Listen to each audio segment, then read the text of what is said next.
¿Qué tal amigos? Nosotras somos Stephanie y Karen, somos alumnas del cuarto año de la carrera de odontología en el CUNOC y día con día nosotros hemos estado compartiendo con ustedes temas básicos y súper importantes que nosotros como futuros odontólogos conozcamos. En esta ocasión traemos temas sobre farmacología, conceptos bastante importantes que es farmacocinética y farmacodinámica. Nosotros vamos a estar explicándoles a ustedes de manera bastante sencilla estos conceptos y conceptos que se relacionan con estos. Entonces, las principales diferencias de farmacocinética y farmacodinamia es que la farmacocinética, en palabras simples, va a tratar sobre lo que el fármaco le hace a nuestro cuerpo y la farmacodinamia se va a tratar de lo que nuestro cuerpo le hace al fármaco.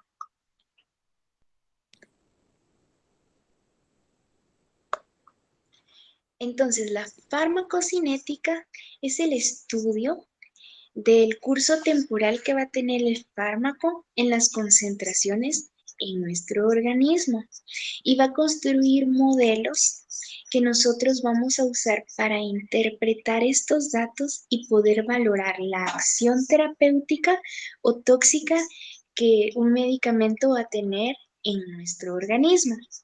Entonces vamos a hacer uso de estas siglas, LADME, en donde la L significa liberación, la A de absorción, D de distribución, M de metabolismo y E de excreción.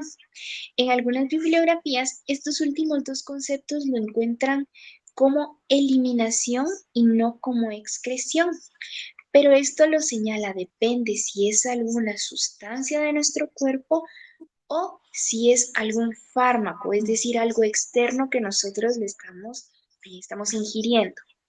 Entonces, la farmacocinética va a tratar del proceso del fármaco desde que lo ingerimos hasta que lo excretamos por distintas vías. Entonces, para poder entender mejor la manera en la que se da la farmacocinética, es bastante importante que conozcamos las vías de administración. Hay tres vías principales que las podemos clasificar como enteral, parenteral y tópica. Cada una de estas tienen sus indicaciones y sus contraindicaciones. Depende de lo que nosotros necesitemos, la rapidez, la concentración del fármaco y la manera en la que tiene que ser absorbido, la velocidad. Entonces, en la vía enteral, la vía oral, la vamos a dividir en dos, que es la vía sublingual y la vía bucal. La vía sublingual son todos aquellos medicamentos que nosotros vamos a colocarnos debajo de la lengua. Estos tienen una acción más rápida, por así decirlo, que la vía oral o ingerir un medicamento comúnmente en pastillas o grajeas. Y la vía bucal son todos aquellos medicamentos que nosotros vamos a poder aplicar, por ejemplo, en la encía, en el surco de la boca, principalmente. En la vía parenteral vamos a incluir la vía intravenosa, la vía intramuscular, la subcutánea y la intradérmica. Y con menor uso, que no nos compete a nosotros como odontólogos, pero está indicado la vía intratecal y la intraarticular. Dentro de la clasificación de las vías tópicas está la vía vaginal, en donde podemos incluir los óvulos vaginales. Está también todos aquellos productos que aplicamos de manera tópica en la piel y la vía rectal, en donde se incluyen los supositorios. Encontramos también la vía oftálmica, generalmente en gotas, La vía nasal, que son productos inhalados, ya pueden ser aerosoles o polvos, y la vía ótica, en donde también pueden ser cremas o gotas. Cada vía de administración va a tener un fármaco en una presentación que nos va a facilitar esta vía de administración. Así tenemos pastillas, grajeas, soluciones, aerosoles, cremas, jarabes para los niños. Entonces, eh, cada una de estas vías tiene una indicación especial y una eh, forma farmacéutica en la que nosotros podemos administrar un medicamento.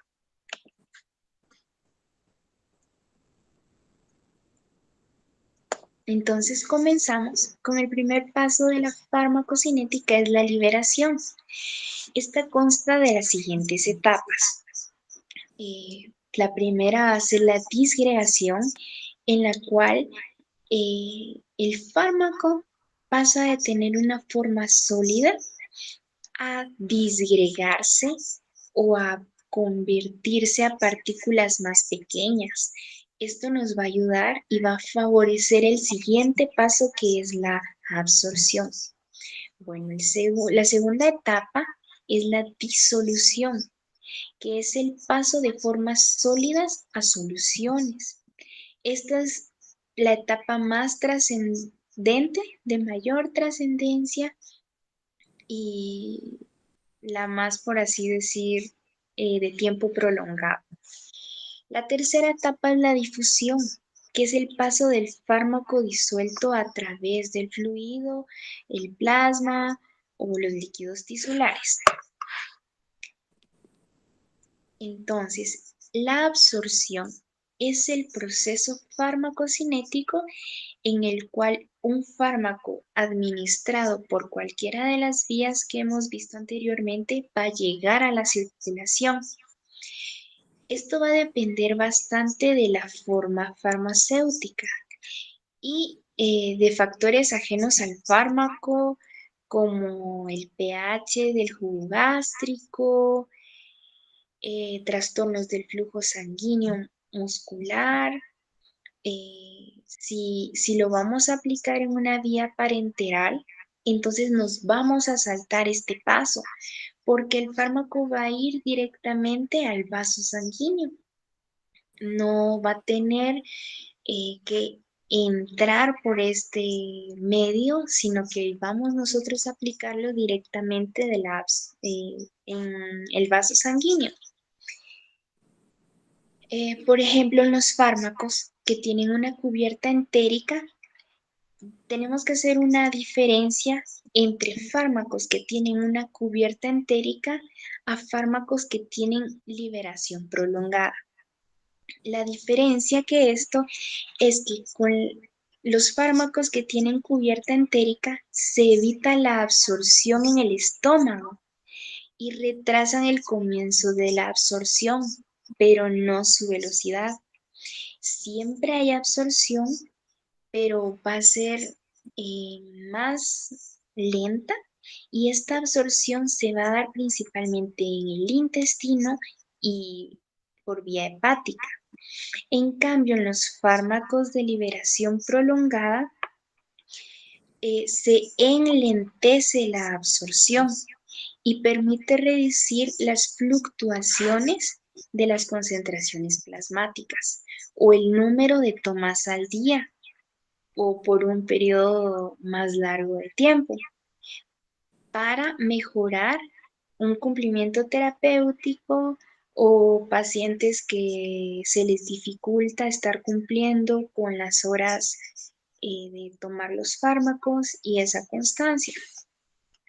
Entonces, por ejemplo, en la vía sublingual, eh, el fármaco es depositado debajo de la lengua, como dijimos anteriormente, y accede al torrente sanguíneo por medio de la vena cava de la aurícula derecha.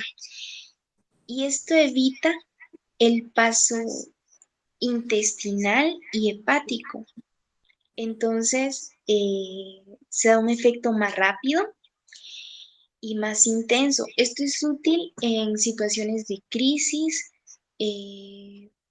o hipersensibilidad también. Es bastante utilizado la vía sublingual porque la absorción es más rápida.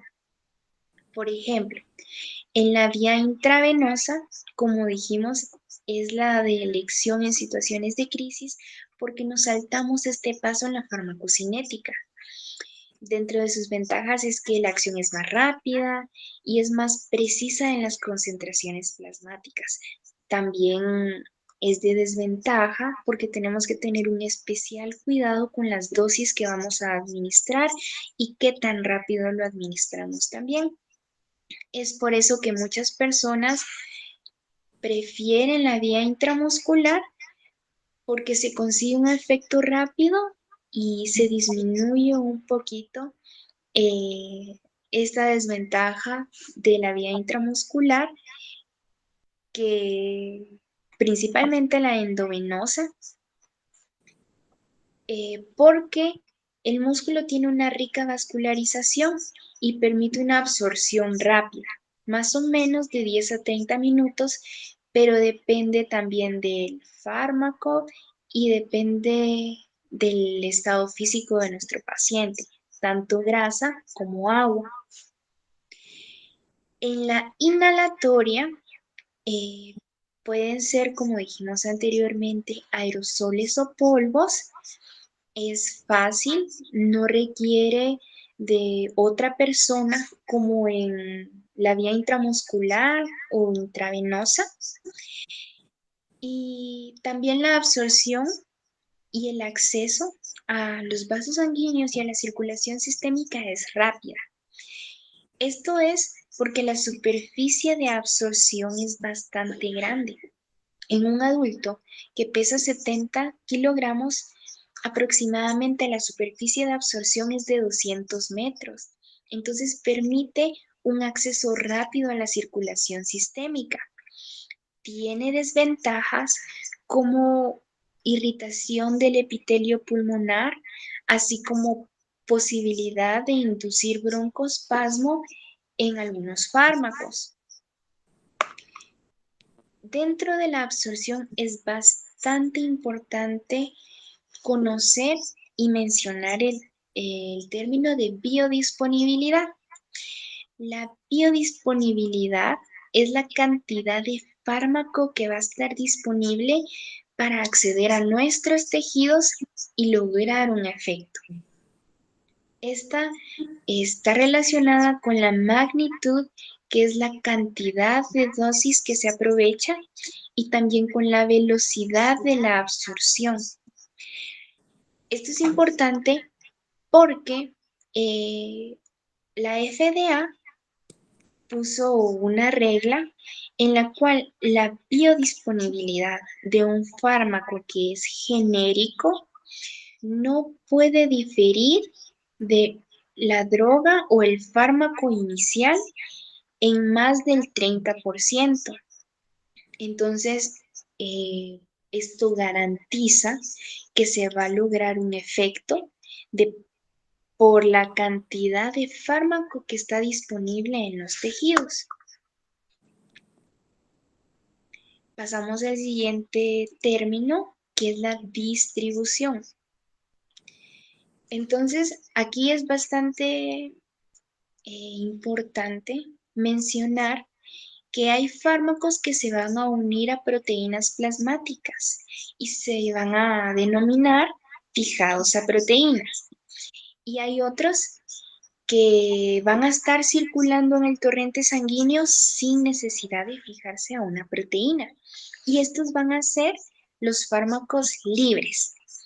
Entonces, solo la fracción de fármacos que circulen de manera libre son los que van a poder continuar con los procesos o pasos de la farmacocinética y van a poder, por ejemplo, atravesar la barrera hematoencefálica o van a poder también atravesar la placenta. Entonces, esto va a depender también del volumen de distribución, que es la capacidad de un fármaco para distribuirse en, en el organismo. Esto es importante porque un fármaco, regresemos, porque un fármaco con volumen alto de distribución va a indicar que se distribuye bien en los tejidos. Se clasifica o se puede decir que un fármaco tiene un volumen de distribución alto cuando éste va a superar el agua corporal total, que se estima que es de 0,6 litros por kilogramo.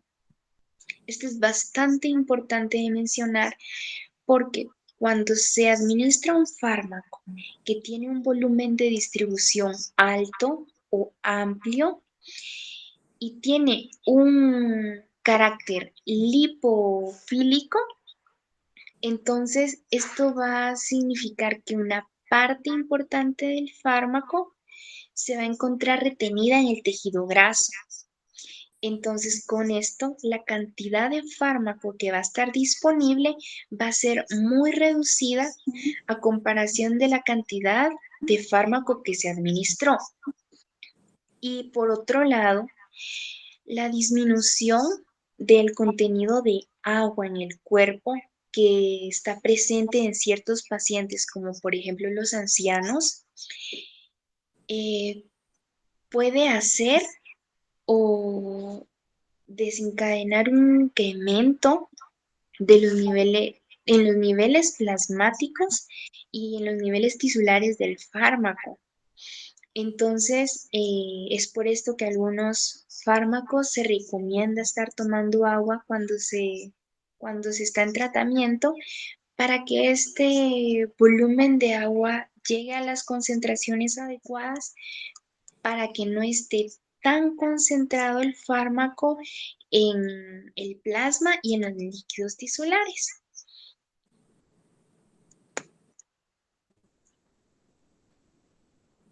Entonces, repasando los primeros 3 pasos de la farmacocinética, en la liberación ya vimos que consta de 3 etapas: disgregación, disolución y también el segundo paso de la farmacocinética, que es la absorción.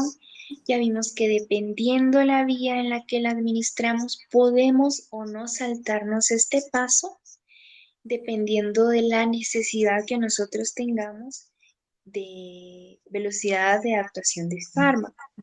Y la distribución va a ser la capacidad que el fármaco va a tener una vez ingresado en los vasos sanguíneos de distribuirse por todo el cuerpo. Entonces, vamos a seguir con los otros 2 pasos de la farmacocinética.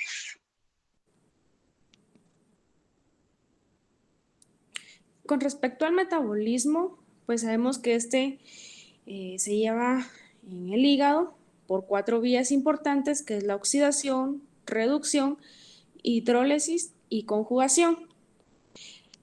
Pero el proceso metabólico de los fármacos tiene 2 fases importantes, que es la semivida y el efecto de primer paso. En cuanto a la semivida, es el tiempo transcurrido hasta que la concentración plasmática del fármaco se reduce a la mitad. Y el efecto de primer paso se describe como la fracción de un fármaco absorbido que sin ser metabolizado alcanza la circulación sistémica. Pues la excreción se lleva en gran parte en lo que son los riñones, pero también se puede realizar por medio de los pulmones, sudoración, lactancia materna y la saliva. La inactivación de la mayoría de los fármacos se realiza a nivel del sistema enzimático, que es el citocromo P450, que está localizado en el retículo endoplasmático liso de los hepatocitos. Llegando a lo que es la farmacodinamia, pues la farmacodinamia se encarga del estudio de los mecanismos de acción de los fármacos, así como de los efectos que estos ocasionan. En cuanto a la acción farmacológica, está lo que es la estimulación, pues dentro de ellos encontramos lo que son los neurotransmisores, que podría ser noradrenalina, adrenalina, serotonina, las anfetaminas y la cafeína. En fármacos para la depresión están lo que son los benzodiazepinas, barbitúricos, opioides y anestésicos generales. En cuanto a los fármacos de reemplazo, que es para los pacientes que son, por ejemplo, los insulinodependientes, está la insulina, la tiroxina, los estrógenos y la vitamina B12. En cuanto a antiinfecciosos, están los antibióticos y quimioterapia.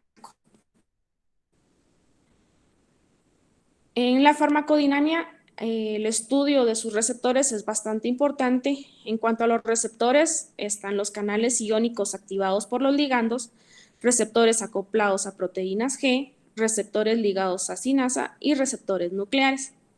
Los receptores tienen tres propiedades importantes, que es la afinidad, especificidad, actividad y actividad intrínseca. En cuanto a los agonistas, necesitan de estas tres propiedades importantes, a diferencia de los antagonistas que no necesitan de estas tres propiedades. En cuanto a la afinidad, es la capacidad de un fármaco de fijarse a un receptor. La especificidad puede discriminar una molécula de otra aun cuando sean parecidas. Y la actividad intrínseca es la capacidad del fármaco de iniciar su acción tras su unión con el receptor. La diferencia entre un agonista y un antagonista es que el agonista hay afinidad y actividad intrínseca de tipo 1, este se une y va a generar una acción y un efecto posterior. En cuanto al antagonista, tiene una afinidad por el receptor, se va a unir, va a tener actividad intrínseca 0. Eso quiere decir que no va a generar acción o efecto en el organismo. Y en cuanto a la intensidad de la acción del fármaco, depende de varios factores. Uno de ellos es el número de receptores ocupados. Como número 2 está la afinidad de fármaco por los receptores. Y el número 3, que es la actividad intrínseca del fármaco. En cuanto a la y hay una cosa importante. Farmacodinamia se encarga de las relaciones concentración, dosis, respuesta. Entre estas tenemos el periodo de latencia, rango terapéutico e índice terapéutico. En lo que el periodo de latencia no es más que el fármaco que ha sido administrado hasta que su efecto ocurre. Y el rango terapéutico es la dosis efectiva con la dosis letal, es decir, la dosis tóxica. Y el índice terapéutico, que es la dosis letal dentro del 50% de la población y la dosis efectiva dentro del 50% de la población. En cuanto a la selección del fármaco, pues la verdad es que ningún fármaco es siempre eficaz. En todos los pacientes pueden tener un mismo diagnóstico y no siempre se les va a administrar el mismo fármaco. La eficacia de un fármaco depende de lo que es la farmacocinética y la farmacodinamia. Por lo tanto, la selección de un fármaco se hace caso por caso. Esto constituye un verdadero reto para determinar la dosis óptima del fármaco con los mismos efectos secundarios, que la verdad que se tratan que sean menos efectos adversos. Por ello es que la evidencia y la experiencia van juntas a la hora de tomar decisiones. Bueno, amigos, hasta acá ha llegado nuestra pequeña cápsula informativa. Si tienen alguna duda o pregunta, pueden escribirnos abajo en los comentarios y trataremos de responderle lo más pronto posible. Hasta luego.